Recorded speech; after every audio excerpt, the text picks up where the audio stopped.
Halo lekku, gimana kabarnya hari ini? Sehat? Itu yang jomblo nonton. Gimana? Masih manualan pakai tangan? Kasian. Di video kali ini aku bakal bahas film yang berjudul Your Next tahun 2011. Buat kalian subscriber baru JNB Team, aku cuma mau bilang ini isinya spoiler semua. Jadi ambil baiknya, buang buruknya. Tonton videonya, subscribe channelnya, like kalau suka dan jangan dislike kalau nggak suka. Terus share lah ke WhatsApp keluarga, ke mantan, WhatsApp keluarga mantan juga boleh. Sebelumnya, Your Next ini merupakan film yang menceritakan tentang aksi bejat kakak beradik yang tega mengeliminasi saudara-saudaranya, bahkan orang tua mereka sendiri, dan mengirim mereka semua balik ke Logi.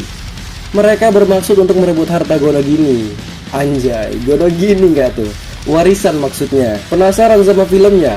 Aku yakin sih enggak, tapi nggak apa-apa, kita bahas aja kali ya. Oke, kita masuk ke alur ceritanya.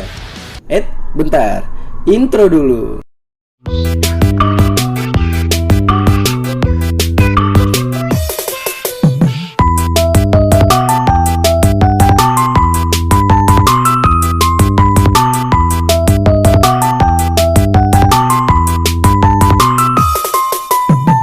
Cerita dimulai dengan dua orang yang lagi asik. Halah, baru mulai. Ini sih kalau aku yang pegang kameranya pasti nyorotnya dari belakang, biar lebih pas gitu angle-nya. Mereka adalah Erik dan ceweknya yang kayaknya umur mereka berbeda jauh. Jelas aja si cewek ini masih siswi rupanya. Selesai Erik langsung ke kamar mandi buat mandi junub, yang untungnya dia masih hafal niatnya. Sementara si cewek turun ke bawah buat dengerin musik dan minum jus.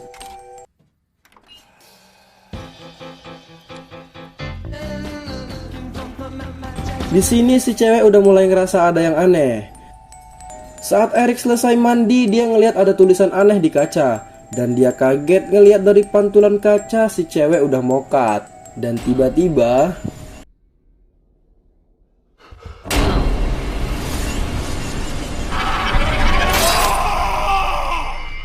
scene pun berpindah dengan sepasang suami istri yang sedang dalam perjalanan menuju rumah baru mereka. Mereka adalah Paul dan Aubrey. Setibanya di rumah, Paul terkejut karena pintu rumah nggak terkunci. Tapi mereka nggak ambil pusing karena Paul berpikir itu kerjaan tukangnya yang terakhir kali ke rumah itu. Aubrey pun langsung berberes rumah. Nah, ketika dia lagi nyapu, dia terkejut karena ada suara langkah kaki dari lantai 2. Tiba-tiba Paul muncul. Aubrey berusaha meyakinkan Paul kalau ada orang di lantai 2. Namun dia tidak percaya dan menyuruh Aubrey keluar rumah sementara dia mengecek lantai 2. Ketika Paul sedang mengecek lantai 2, dia dikejutkan dengan Crispian yang ternyata udah sampai dan berada di belakangnya.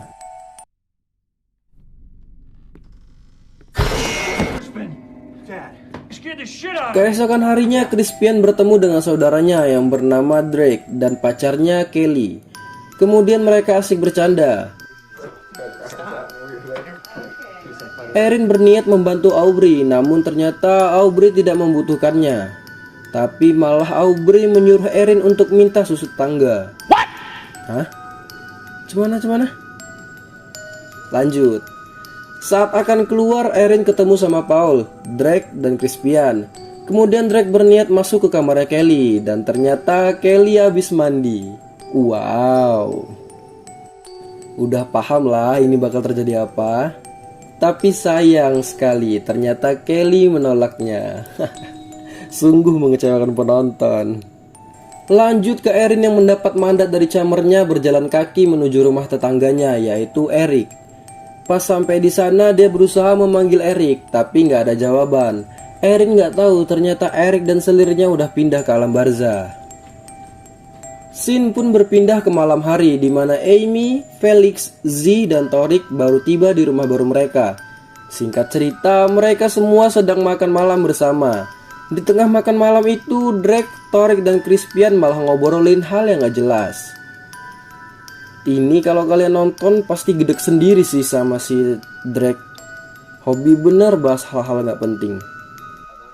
Di tengah perdebatan itu, Torik menyadari ada yang gak beres di sekitar rumah. Dan ketika dia melihat keluar jendela, tiba-tiba Anak panah mengheadshot kepala Torik. Dan gak cuma itu, Drake yang coba nyelamatin ibunya juga terkena anak panah di bagian punggungnya. Karena situasi makin kacau, mereka berusaha untuk minta bantuan Inspektur Ladusing. Tapi ternyata sinyal HP mereka pada hilang dan menurut Felix, sinyal mereka udah disadap oleh orang asing. Sesuatu yang sangat klasik. Kalau nggak hilang sinyal, baterai habis. Udah paham lah. Namun terlihat jelas kalau Erin yang paling terlihat tenang di antara mereka. Dia meminta Kelly untuk menekan luka di punggung Drake agar pendarahannya berhenti. Sementara itu, Felix merencanakan agar salah satu dari mereka pergi keluar rumah dan meminta bantuan. Akhirnya Amy menjadi sukarelawan untuk keluar rumah dan meminta bantuan dikarenakan dia mampu berlari secepat angin. Namun tiba-tiba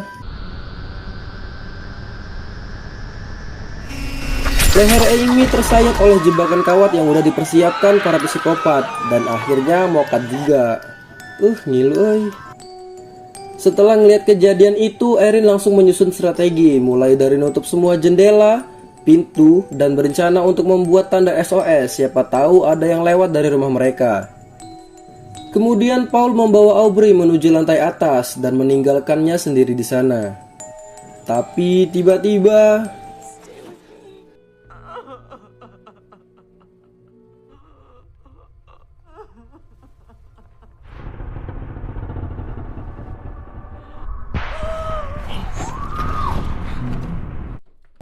sontak mereka semua lari untuk ngelihat Aubrey. Tapi ternyata Aubrey udah mokat dengan golok yang udah nancap di kepalanya. Dan ada sesuatu di dinding yang bertuliskan "You're next". Kelly yang penasaran akhirnya melihat ke bawah kasur. Dan ternyata psikopat itu masih ada di kolong tempat tidur.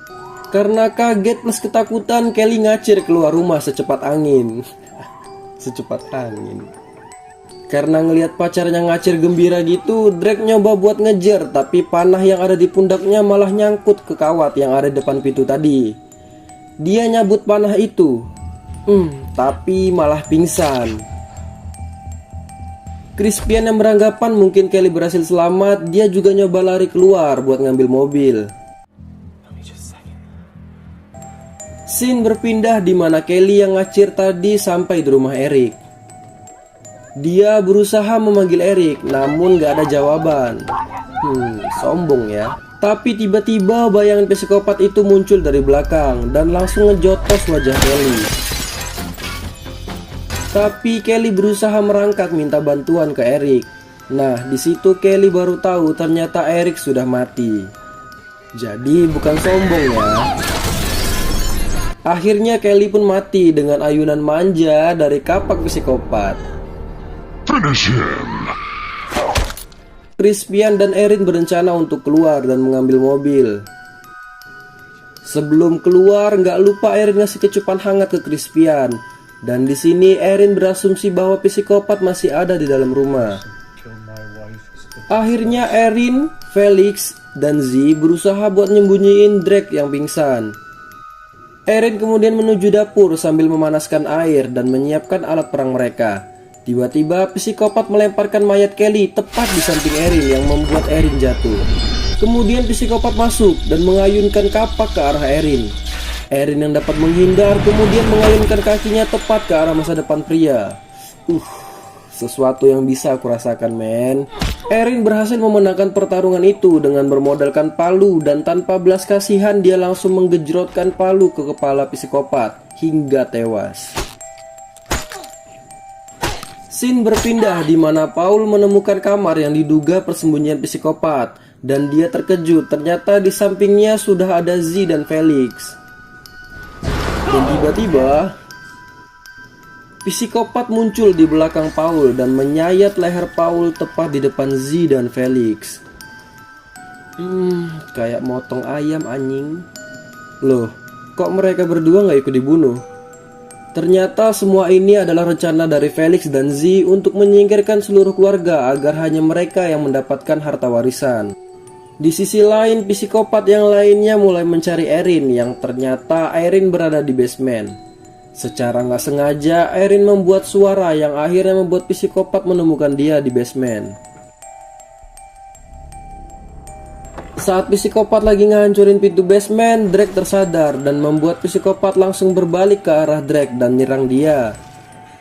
Tapi tiba-tiba Erin keluar dari basement dan langsung menusuk psikopat tepat di punggungnya. Dan psikopat itu pun kabur. Kenapa kagak dibunuh langsung dah? Karena kegaduhan di bawah membuat Z dan Felix turun, yang kemudian Erin menanyakan kabar ayahnya. Namun Felix berbohong dan mengatakan bahwa ayahnya baik-baik saja. Kemudian mereka mulai looting persenjataan lagi dan Erin ngambil kain buat nutupi jasad Kelly dari Drake.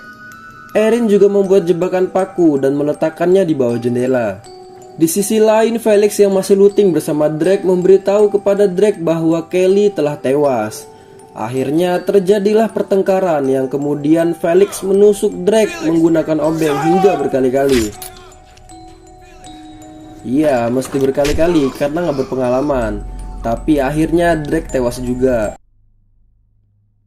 Scene pun berpindah di mana Z yang terlihat ingin membunuh Erin, namun ternyata usahanya gagal dikarenakan Erin berbalik badan dan menanyakan apakah jebakannya udah siap. Erin kemudian menuju lantai atas. Di sini dia baru menyadari bahwa Paul telah tewas. Dan tiba-tiba psikopat udah ada aja di belakang Erin. Karena Erin sadar, dia langsung lempar palu yang dia pegang. Dan tanpa pikir panjang, dia langsung lompat keluar jendela yang mengakibatkan ada pecahan kaca yang nancap di pahanya. Kemudian Erin lari ke hutan dan berusaha ngelepasin kaca yang nancap di pahanya tadi. Tapi ternyata dia masih diikuti psikopat dan hampir terkena panah asmaranya. Erin mencoba kembali ke dalam rumah. Psikopat yang mengikutinya masuk lewat jendela dan dia melihat ada jebakan paku di sana. Namun dia tidak menyadari ada jebakan paku lain yang disiapkan Erin. Dan akhirnya di sisi lain, Felix yang sedang bersama psikopat lainnya meminta dia untuk melihat keadaan di bawah. Karena ngelihat Felix yang gelisah, akhirnya Z berinisiatif untuk mengajak Felix ngiwi di samping jasad ibunya untuk melemaskan otot-ototnya yang tegang sebelum menghabiskan Erin. Wadaw, bangsat. Neraka tempatmu, nak. Tapi ternyata Felix menolak ajakan Z dan dia pun turun ke lantai bawah untuk melihat para psikopat itu. Karena terjadi keributan antara psikopat dan Felix yang pada akhirnya membuat Erin yang bersembunyi tahu bahwa ini semua merupakan rencana Felix untuk mendapatkan semua warisan dari ayahnya. Setelah terjadi perdebatan yang panjang antara Felix dan psikopat, tiba-tiba HP Erin berbunyi. Karena Erin merupakan keturunan Ip Man dan ahli Wing Chun, dia memasang kuda-kuda. Dan ketika psikopat membuka tirai, wow! Setelah memberikan efek knockback kepada musuh yang setara dengan 3000 physical damage itu, dia langsung ngacir keluar rumah dan berhasil mengecoh mereka. Oke juga. Psikopat yang kakinya tertusuk paku mencurigai bahwa Erin masuk kembali ke dalam rumah melalui jendela. Sementara psikopat itu melihat ke dalam jendela dan ternyata benar, Erin udah berada di sana. Dan Erin langsung mengecupkan pisau di kepala psikopat itu. Dikecup gak tuh? Haha, anjir. Dan akhirnya psikopat tersebut pun tewas. Lalu Erin mengambil kapak dari psikopat tersebut dan membuat sebuah jebakan di pintu utama. Scene pun berpindah di mana Felix meminta crossbow punya psikopat terakhir karena dia nggak punya senjata. Dan mereka pun berpencar. Psikopat kembali ke rumah untuk mengecek temannya, sementara Felix dan Z mencari sampai ke jalan utama. Karena mendengar psikopat yang masuk melalui jendela, Erin langsung berlari ke arah basement dan memecahkan semua lampu yang ada, kemudian memasang flash kamera biar psikopat tadi jadi buta map. Karena silau terkena cahaya flash, psikopat akhirnya tewas terkena genjrotan tepat di kepalanya. Genjrotan.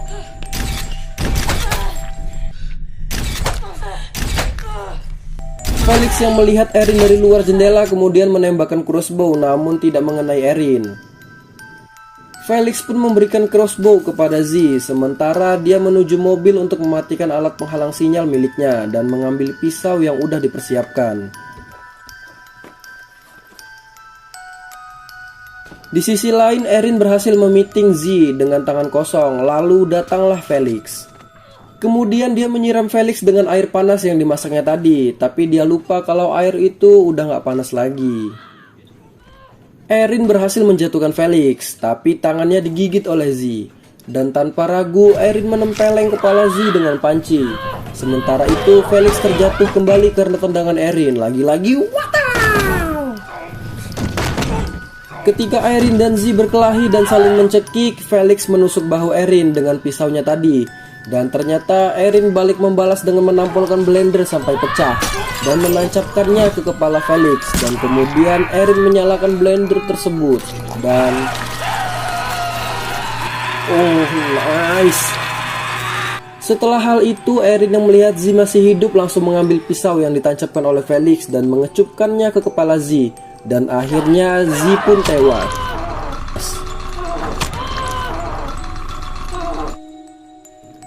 Gak berapa lama HP-nya Felix berbunyi dan ternyata itu merupakan telepon dari Crispian. Di sini Erin jadi tahu bahwa Crispian ternyata juga dalang di balik semua ini. Akhirnya Crispian dan Erin bertemu, namun betapa terkejutnya dia, ternyata Erin lah yang mengangkat teleponnya. Crispian berusaha membujuk Erin untuk tutup mulut dan berencana membaginya sejumlah uang. Karena kecewa dengan pacarnya sendiri, dia tidak menghiraukannya dan mencupang lehernya Crispian dengan pisaunya.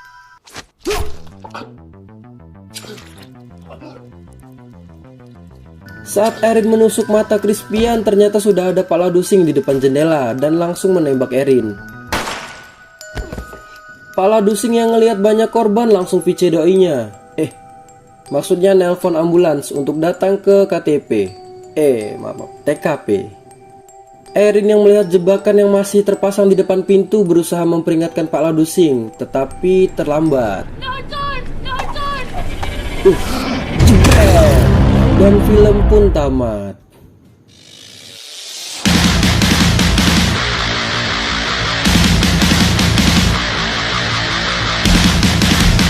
Kesimpulan yang dapat kita ambil dari film ini ada dua. Pertama, harta adalah sumber bencana. Iya, bencana kalau nggak dibagi rata. Dan yang kedua, jangan sesekali kita menolak ajakan orang buat karena bisa jadi itu saat terakhir buat kita. Lihat tadi Kelly yang nolak ajakan Drake, terus Felix yang nolak ajakan Z, dan itu jadi saat terakhir buat orang itu. Coba aja dua orang tuh mau pas diajak, ya kan lumayan. Film yang awalnya cuma 1,5 jam, jadi ya paling nggak 3 jam lah. Hehehe. Oke leku, itu tadi alur cerita filmnya. Cukup mengejrot kan? Kalian bisa tonton langsung ya kalau filmnya seru menurut kalian. Dan seperti biasa, jangan lupa like, share, komen, dan subscribe buat ngedukung channel ini biar terus upload video-video seru selanjutnya. Ya, kita harus berpisah lagi. Padahal masih pengen berdua. Berdua sama kamu. Iya, kamu. Oke deh, pamit dulu ya. Tata titi tutu and see you.